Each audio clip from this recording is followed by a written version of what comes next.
Everybody, peace. Welcome to the Sorry to Bother You College Football Show. However you're listening, we're so grateful to have you here with us.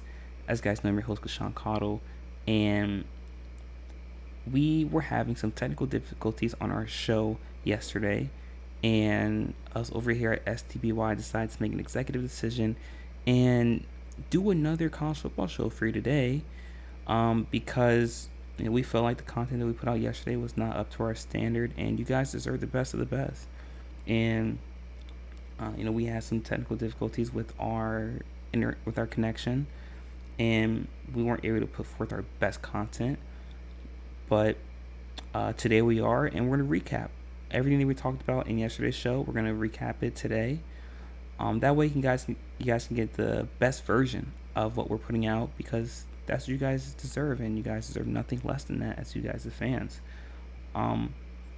And we're just so grateful to have this platform to talk with you guys about the wonderful game of college football. And listen, we're recapping all the big storylines coming out of college football from this past weekend. Some of those being Penn State and what their loss to Ohio State means for them moving forward, not just for this season, but also as a program under James Franklin. And we're also going to be discussing South Carolina's upset victory over Texas A&M and what that means for the SEC as a whole. And we're also going to be discussing the ACC, and we're going to use Clemson's recent loss to Louisville as a backdrop, and we're going to question who exactly is the best team in the ACC. So we're going to discuss all of this and then some, guys. But before you get started, be sure to hit the like button, hit the subscribe button as well, so you guys can stay up to date on all of our latest content that we post daily. And if you'd like to gain exclusive content from the Sorry to Bother You Show, you can do so by going to patreon.com, clicking on the search bar, and typing in Sorry to Bother You Show. That way you can get access to all of our exclusive content that we post daily. With that being said, guys, let's go and get right into it, shall we?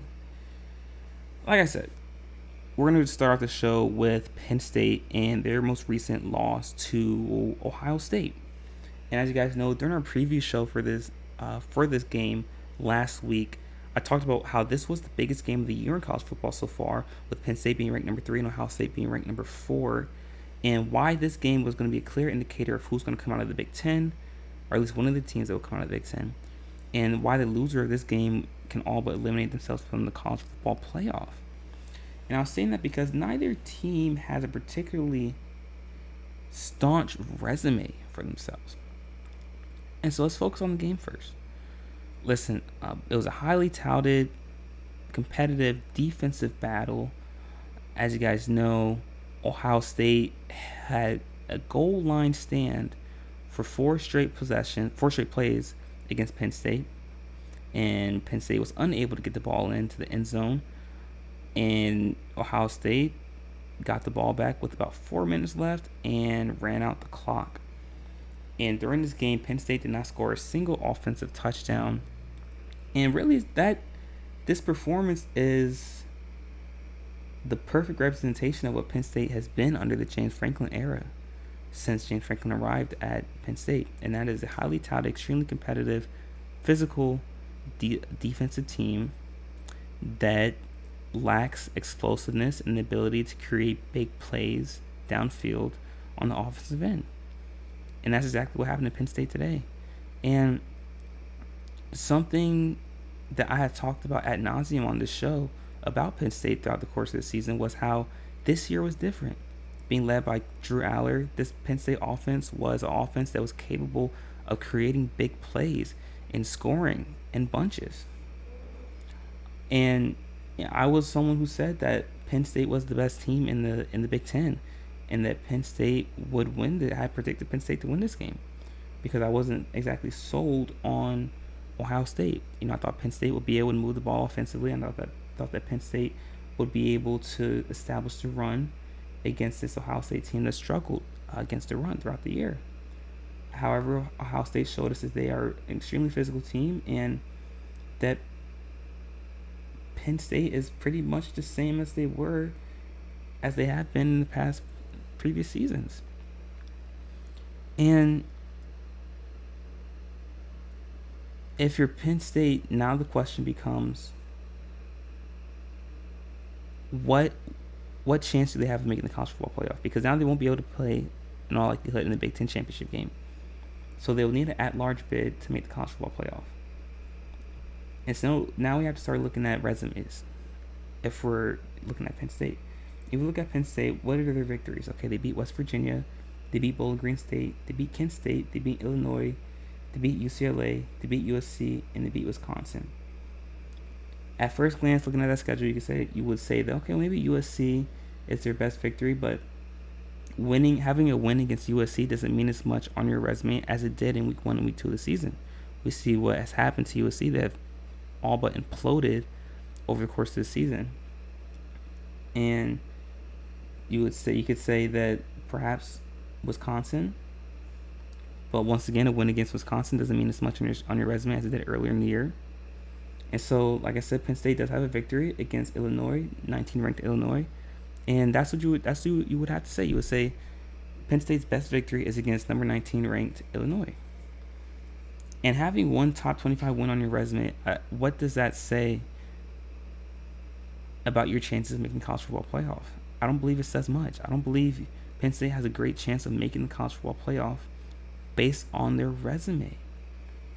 And that's why this game was so important, not just to show the rest of the college football world that Penn State was no longer just a highly touted defensive team, but also to make the college football playoff. And it's unfortunate because Penn State has all but squandered their chances, in my opinion, of making the college football playoff. I don't think they have a great chance of making the college football playoff now. And if you're James Franklin, where do we go from here? Because now you have all the pieces. You had all the pieces, especially on the offensive end, to match up with this great defense that you are able to put on the field year in, year out. Yet it's yielded the same results. And, there are some people who are calling for James Franklin's position and calling for Penn State to make a change. And you guys know here at Sorry to Bother You, will never advocate for someone losing their job. And something I will say is, I don't believe that James Franklin is the problem at Penn State.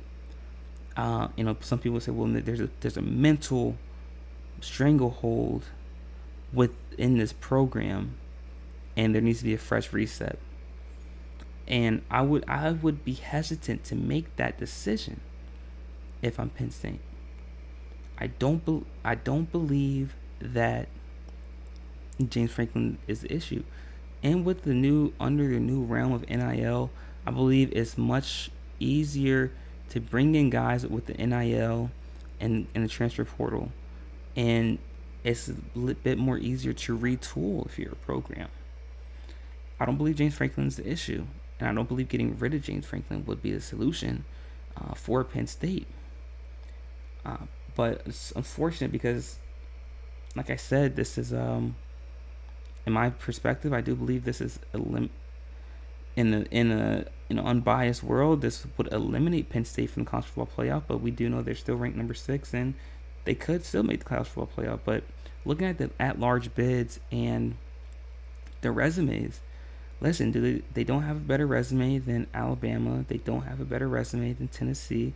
They don't have a better resume than possibly the runner-up in the ACC, whether it be Miami or SMU. And then you would still have to question whether they have a better resume than Iowa State, or even Texas A&M, or even a BYU, depending on what happens in the Big 12. And so I'm uncertain. I'm uncertain about the chances of Penn State making the college football playoff, and it's unfortunate because the way in which they lost is emblematic of what Penn State's been over the past couple years in the James Franklin era. I thought this was the year it would be different for Penn State, but unfortunately it's not. But a huge congratulations to Ohio State. Ohio State proved to me that they are an extremely physical team, and they are indeed one of the 4 best teams, possibly 3 best teams in college football right now. We got to remember, this is the same Ohio State team that played Oregon extremely close on the road, and we know what Oregon is right now. And by the way, on quick caveat, Boise State's loss to Oregon continues to look better and better. as the weeks go on. Boise State, I mean, we're talking about at-large bids, and I mean, college football playoff. I mean, Boise State, wow. I mean, they have a legitimate chance of running through things, led by Ashton Jeanty. But when it comes to Penn State, I just don't know if they have a strong enough resume to get an at-large bid in the college football playoff. But let me know what you guys think. Leave your thoughts in the comment section. I'm looking forward to hearing all about it. And in our next segment, guys, we're going to be discussing South Carolina's upset victory over Texas A&M and what that means for the SEC. And quite frankly, I'm not even sure if I should call it an upset loss at this point. But be sure to stick around for that, guys. You're not going to miss it. We'll be right back.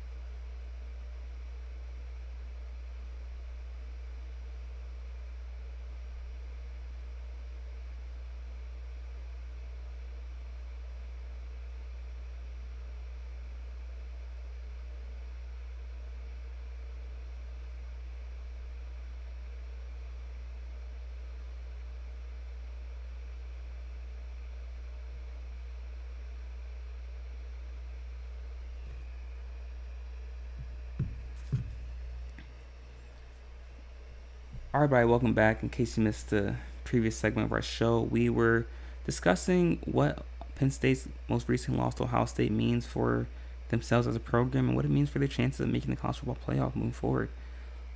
And in this segment, guys, we're going to be discussing South Carolina's upset victory, or maybe just their victory over Texas A&M. And in all honesty, guys, this game is the perfect representation of what the SEC has been this entire season. A conference that's been filled with parity and competitiveness and depth the entire season. I mean, guys, for those who are subscribed to our blog section, we just wrote an article not even 2 weeks ago about how Texas A&M could position themselves to be in the SEC championship game, and that's how some people were considering them to be the best team in the SEC coming off their victory against LSU. And now, not even 2 weeks later, like I said, barely a week, maybe 8 days since we've written that article, and now we have to start questioning whether Texas A&M is really even that good. And I it's not that it's whether Texas A&M is good. It's just, this is just how great the SEC is. I mean, there are no weeks off anymore, especially the NIL, and it's much more balanced from top to bottom amongst these major conferences. There is no week off anymore. And we have to remember that, listen, this is a South Carolina team that's 5-3 on the year. They're 3-3 in conference play. They had a very close win or close loss against LSU, a game in which they should have won. They played Alabama down to the last play of the game, and some could argue that South Carolina should have won that game as well. This is a South Carolina team that that you shouldn't just shake your head at. This is a South Carolina team that's extremely competitive and extremely physical, and it is showing the rest of the college football world that going into next season that they're going to be a team to be reckoned with. And listen, this South Carolina team has a very interesting matchup, very exciting matchup, I will say, this week against Vanderbilt. And Vanderbilt's currently ranked number 24. And in my opinion, South Carolina should be ranked, especially if they beat Vanderbilt this weekend. But sticking with right now, listen, that South Carolina offense led by Lenora Sellers is so dynamic, and Lenora Sellers is continuing to grow as a freshman and he's positioning himself to be one of the best players in the SEC for the next couple of years, or however long he decides to stay at South Carolina. And that front seven, especially that pass rush at South Carolina, is phenomenal. Wow, they do a great job of containing edges, but also creating pressure down the middle. And that's what they did against Texas A&M. They did a great job of taking away the run and taking away the read option by Marcel Reed and Texas A&M. And we got to remember that's where LSU struggled at against Texas A&M last weekend. But I will say I do believe the reason LSU struggled against Texas A&M and Marcel Reed in that read option is because they didn't get to scout for it. They probably didn't really scout for Marcel Reed being in the game. We got to remember that Texas A&M made that change at quarterback to Marcel Reed at halftime during the game against LSU. And South Carolina had time to scout Marcel Reed and watch film on him, and they came up with a game plan to take away the things he does best. And some of the things that Texas A&M has struggled with all season was their inability to be diverse on the offensive side of the ball and to be dynamic. And Marcel Reed, when he first came in against LSU, he brought that nuance and another dimension to the offensive side of the ball. But against South Carolina, now that South Carolina had time to scout for that, completely took it away. We know that Marcel Reed does a great job of extending plays and adding that run dimension to the RPO and the read option, while also being a great thrower of the ball. And South Carolina, like I said, took away the run, took away the read option. They've really forced Marcel Reed to throw the ball in the pocket, and that's something that Marcel Reed, as a freshman, is continuing to develop at. And if you're Texas A&M, now you're 7-2, 5-1 in the conference. I don't think Texas A&M has a good enough resume, or will have a good enough resume to vie for an at-large bid in a college football playoff. Like I said, if you look at their resume, they obviously lost Notre Dame. They have a win against McNeese State, a win against Florida. I will say the win against Florida is starting to look better as weeks come along. They have a victory against Bowling Green, a victory against Arkansas, a victory against Missouri. Though the victory against Missouri does not have the same esteem as it once had earlier in the year. Mississippi State, LSU, same thing. The victory against LSU does not have the same esteem as it had earlier in the season. And obviously they lost to South Carolina, and they have a game against New Mexico State, Auburn, and Texas. So listen, I will say this: if Texas A&M closes out the season, they go undefeated, and they manage to get a victory over number 5 Texas, sure, then I'll be willing to say that they have a legitimate chance of making the college football playoff based off their resume. But I just don't believe that they'll be able to beat Texas. And with 3 losses on your resume, minimum, I don't see how Texas A&M is able to get into the college football playoff. And I'm not sure the likelihood of them making the SEC championship game anymore. Like I said, they're 7-2. They're second in the SEC right now behind Georgia, and they have Tennessee, they have LSU behind them. But LSU still has to play Alabama. So in all likelihood, Tennessee or Texas is going to be the team that plays an SEC championship game against Georgia. And I don't think Texas A&M has a good enough resume to make the college football playoff as an at-large bid. Like I said, their best victory is against perhaps LSU. And I don't think that would be enough to get an at-large bid if you're Texas A&M. But that's why that there's no weeks off in the SEC, not anymore. This SEC team, our conference, like I said, and listen, you have Georgia, Texas A&M, Tennessee, Texas, LSU, Ole Miss, Alabama, now Vanderbilt, and we haven't even gotten to Oklahoma and Missouri and Auburn and those teams. And this is the most depth of any conference right now. And each game is going to be difficult. It's going to be challenging.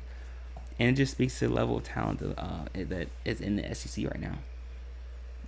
But like I said, this game, South Carolina's victory over Texas A&M, is a perfect representation for what the SEC has been throughout the season so far, and that's parity. But let me know what you guys think. Leave your thoughts in the comment section. Do you guys think that Texas A&M has a legitimate chance of vying for an at-large bid in the college football playoff? Or does this loss against South Carolina all but shut those doors and close those chances of them making the college football playoff? Let me know what you guys think. I'm looking forward to hearing all about it. And in our next segment, guys, we're going to be discussing who exactly is the best team in the ACC. So, guys, be sure to stick around for that. You're not going to miss it. We'll be right back.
All right, welcome back. In case you missed the previous segment of our show, we were discussing why the game between South Carolina and Texas A&M is a perfect representation of what the SEC has been throughout the entirety of this season.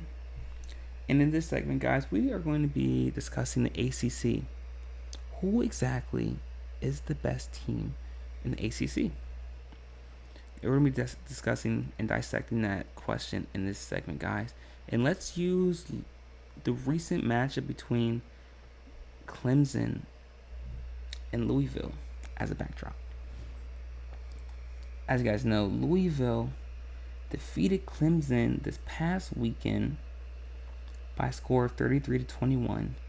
And if you guys recall, during the preview show that we did for this game, I talked about why this game had major playoff implications on the line, in that if Clemson were to win this game against Louisville, it would all but eliminate SMU from making the ACC championship game. However, if Clemson were to lose this game, it would completely eliminate them from the ACC championship game and open up a road for SMU to not only make the ACC championship game, but also possibly beat Miami in the ACC championship game and get an automatic bid in the college football playoff. Because, in my perspective, if Clemson were to make their way to the ACC championship game and go up against Miami, I don't believe that Clemson would have had a legitimate chance of defeating Miami in that game. However, now that Clemson has lost and SMU has an open road to the ACC championship game, I do believe that SMU has a legitimate chance of defeating Miami in that conference championship game. However, it was going to be a close game, however way you slice it. And if you're Miami, this is not what you want. You don't want to go up against a team that's highly potent on the offensive end, but also has a great secondary, which is what SMU does. That SMU has a great secondary, and they have a highly potent offense, both in the run game and the passing attack. And we know, based on what we've seen Miami the past couple of weeks that Miami is struggling on the defensive end, particularly in the secondary, and that's putting a lot of pressure on their offense and Cam Ward, who has struggled getting off to early starts. And if you're Miami, like I said, you don't want to see this. You don't want to see SMU in the conference championship game, because there is cause for concern about getting at-large bid. I do believe that if Miami were to lose to SMU, who I do believe is going to make the ACC championship game, I do believe if Miami were to lose to SMU in the ACC championship game, I do believe Miami has a good enough resume to get an at-large bid. However, if you're SMU, I don't believe you have a good enough resume to get an at-large bid. If you lose to Miami in the ACC championship game, so if you're SMU, your way of making the college football playoff is to win outright, win your conference. And if you're Clemson, you squandered your opportunity to turn the season around. People have completely written off Clemson after their blowout loss to start the year against Georgia. However, after that, they started to turn things around, and like I said, they ended up being 6-1 going into the game against Louisville. However, poor play calling and mistakes in special teams on the defense side of the ball put Clemson in bad position in this game. And if you're Dabo Swinney, we know that Clemson is the only team in the FBS to not get one transfer from the transfer portal. 0. No transfers from the transfer portal if you're Clemson. And we know that Dabo is hardened and pretty staunch about not getting transfers and building within the program. However, great coaches are able to adapt. We always talk about how great coaches are excellent at establishing culture. Yes, great coaches are also tremendous at adapting to what their team needs and what fits best for the team. And I'll use this example. Say you're, as a head coach, you love running the power I. You love running the power I offense. That's your MO. That's what makes you. That's what makes your program specific to you. However, you have a quarterback that comes in that is phenomenal in the air raid system. As a great coach, you are going to adjust your system from power I to air raid to fit the qualities and to fit what works best for your team and for your players. Because at the end of the day, great coaches are able to adapt their X's and O's and schematics to what fits best for their personnel. The X's and O's may change, the culture never changes, the standard never changes. It's the schematics and the X's and O's. That's what great coaches are able to adapt. We see that Nick Saban was able to adapt, and Steve Sarkisian even is able to adapt. Kirby Smart is able to adapt, and Bill Self from Kansas is able to adapt, and Roy Williams is able to adapt. Great coaches and from a plethora of sports, they have adapted their schematics, their X's and O's to fit their personnel. But the culture, the standard never changes. And that's the sign of a great coach, their ability to adapt to what their players need. Will Dabo do that? That remains to be seen. But let me know what you guys think. Do you guys think that SMU has a legitimate chance of winning the ACC championship game? What are your guys' thoughts on Clemson? Leave your thoughts in the comment section. Looking forward to hearing all about that. But with that being said, guys, that's it for our show for today. Thank you so much for tuning in. It's been a wonderful show. If you haven't already, be sure to hit that like button, hit the subscribe button as well, so you guys can stay updated on all of our latest content that we post daily. None of this is possible without you guys, the fans. So grateful and honored for all the love and support that you guys continue to show us day in and day out. We'll be back again, guys, same time tomorrow with our basketball show. So until then, guys, continue to stay safe, be vigilant, make smart decisions, and